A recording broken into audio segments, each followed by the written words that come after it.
রাজ, আপনি জানেন যে বর্তমানে যে শিক্ষার্থীরা যে সড়কে নেমে এসেছে, যে সড়ক আইন শৃঙ্খলা বাহিনীর অবনতি হওয়ার পরে কিন্তু সাধারণ শিক্ষার্থী যারা রয়েছে তারা কিন্তু সকলে সড়কে নেমে এসেছে।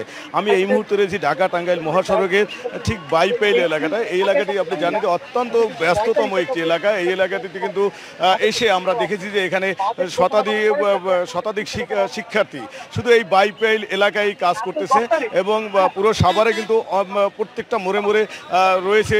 এভাবে আপনি দেখতেছেন যে আমি দেখাচ্ছি যে আপনার মাধ্যমে ক্যামেরার মাধ্যমে দেখাচ্ছি এখানে কিভাবে শিক্ষার্থী যারা রয়েছে তারা এখানে অবস্থান নিয়েছে। অবস্থান নিলে কি হবে, এখানে কিন্তু ব্যাপক গাড়ির চাপ থাকার কারণে কিন্তু সাধারণ শিক্ষার্থী যারা রয়েছে তারা কিন্তু নিয়ন্ত্রণ করতে পারতেছে না। আপনি যেই পাঁচটিতে আমি এখন দেখতেছেন ঢাকা টাঙ্গাইল মহাসড়কের চন্দ্রা থেকে একদম বাইপাইল পর্যন্ত তীব্র যানজটের সৃষ্টি হয়েছে এবং এর বিপরীত পাশে জিরাবো থেকে বাইপাইল পর্যন্ত যানজটের সৃষ্টি হয়েছে এবং অন্যদিকে ঢাকা টাঙ্গাইল মহাসড়কের নবীনগর থেকে বাইপাইল পর্যন্ত যানজটের সৃষ্টি হয়েছে, মানে মারাত্মক জ্যামের সৃষ্টি হয়েছে। কিন্তু শিক্ষার্থীরা কিন্তু অক্লান্ত পরিশ্রম করে যাচ্ছেন। তারা অক্লান্ত পরিশ্রম করে যাওয়ার পরেও কিন্তু তারা কিন্তু কোনো রকমই নিয়ন্ত্রণ করতে পারতেছেন না, আমরা কিন্তু দেখতেছি। এবং এদের সাথে কিন্তু শিক্ষকরাও কিন্তু একত্রিত হয়েছেন এবং তারাও কিন্তু কাজ করে যাচ্ছে।